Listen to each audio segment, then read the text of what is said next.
Hello, everyone. I know that you have been waiting for word on when we are going to reopen the church, and that is the purpose of this message today. I know that you have been as anxious for the church to reopen as I have. It's been a long time since we have been in the same space together, but I want to highlight first a couple of things that have happened during the time that we've been apart. Number one, we have been taking really good care of one another. We have written cards and drawn pictures for each other. We have made more phone calls and checked in on people and had wonderful conversations. Groceries have been dropped off at people's homes so that their needs can be met, and we have had the opportunity to be more involved in one another's lives. I'm really proud of the way that we have accomplished this. Leadership has worked hard to make sure that no one falls through the cracks as much as we're able to. Secondly, we have stayed connected through online sources. Now, this has been a really big one.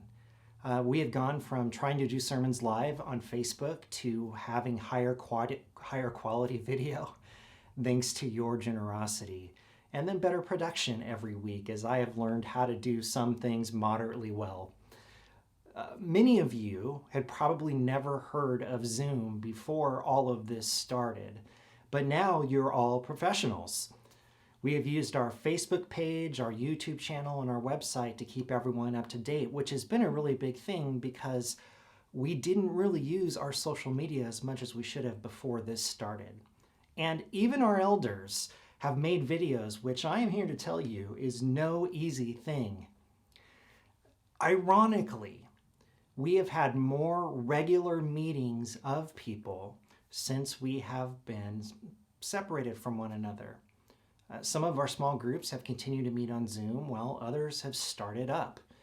We've had our Wednesday night Bible study on Philippians, which has given me the opportunity to get to know some of you better than I did before, and it's been so much fun to spend that time together.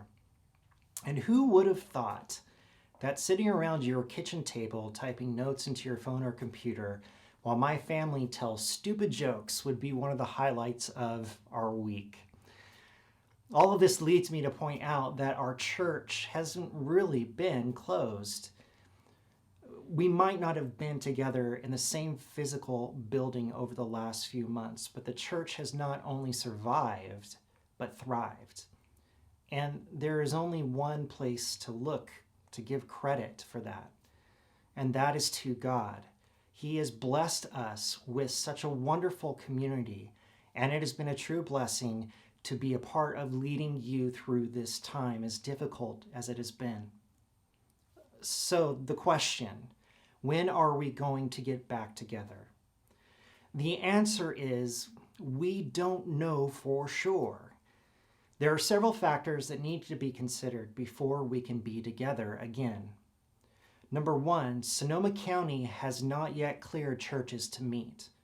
I know what both the president and the governor have said, but our local authorities are concerned about a recent spike in cases. They are not going to say we can open until they are sure that it is safe for us to do so. Now, we as the leadership here respect our local decision makers because we too do not want to put anyone at risk. It's a difficult decision to make, and we have been praying for our local leadership, just as you have been praying for us to have wisdom and to know what to do. And so the bottom line there is that we're not going to open until the county gives us the go-ahead.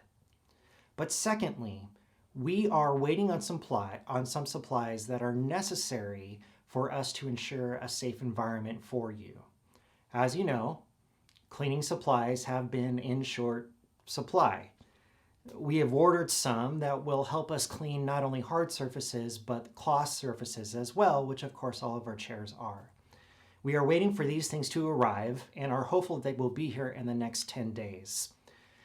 We've been fortunate enough to be able to amass a supply of hand sanitizer, so we're doing okay on that front. But the bottom line is that we want to do everything we can do so that you don't have to worry about being safe when you are here. And to that point, We are not going to all be together again until the leadership of the church feels that we can provide a safe and healthy environment for everyone that wants to be here. Now look, don't panic, okay? We are committed to getting back together as soon as we possibly can. To that point, our targeted date is June 14th.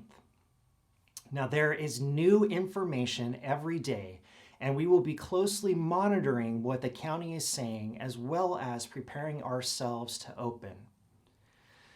Let's take a moment to talk about what church is going to look like once we get back together. It is going to look different. There is no way around this point. It won't always be different. But we are fully committed to following the recommendations from local and state government. And Janice Gardner is the head of our reopening team, and she has already been working hard to get us on track. And if you know Janice, she is going to keep us on track. So here are the basics. We have a small building, and as such, we want to make sure that we have enough space to allow for proper social distancing. So in order to meet that need, we are going to offer 2 services every weekend. The logistics of this are still being worked out as to when those services will be. Now, if you want to attend one of our weekend services, we are going to ask you to let us know and to only attend one. We would like for you to RSVP for which service you are planning to attend. And since we will have limited seating, we want to make sure that everyone who wants to attend a particular service is able to do so. More information is coming on how you can RSVP. But once we have reached capacity at either service, we won't be letting anyone else in. So please be understanding as we try to work all of these new details out. Number 2, everyone must wear a mask. We will have masks, gloves, and hand sanitizer available at the building for anyone who needs it. So if you forgot your mask, we will have one here for you. All will maintain social distancing at all times. No roaming the aisles, no hugging. Stay in your seats, please. You can air high five someone across the auditorium, but please no contact with other people that are outside of your household. Now, when you get here for a service, you will enter through the front door, and we will be screening people prior to their entering the building. You have your temperature taken with a contactless thermometer, and you'll be asked some questions about your health. We won't be passing the offering tray, but there will be a box where you can drop your offering, and online giving will still be available. We have ordered individual communion kits. So for each seat, there will be a cup and a piece of bread that are sealed and won't have been touched by anyone. I highly recommend that if you have your own communion bread, that you bring it from home. The wafers that come in these packages they leave a little bit to be desired. So if you have communion bread at home, I encourage you to bring it with you and to use that during communion. When services are over, we are going to have ushers excuse you by rows and leave in an orderly kind of way. We're going to continue all of our digital content, so we will start streaming our services live, and we will still be producing multiple videos every week. Now, the last and most important thing. We need to be loving and supporting of one another during this time. I know that some of you are very ready for us to open our doors, and you may think that we are waiting too long. Others may think that we are opening our doors too soon and might still be uncomfortable being around a group of people. We want you to know that wherever you fall on this spectrum, our job as the community of Jesus Christ is to love and respect one another even if we don't agree. Romans chapter 14 tells us that it is okay to disagree with one another, but we must not let a disagreement become a means for judgment or division.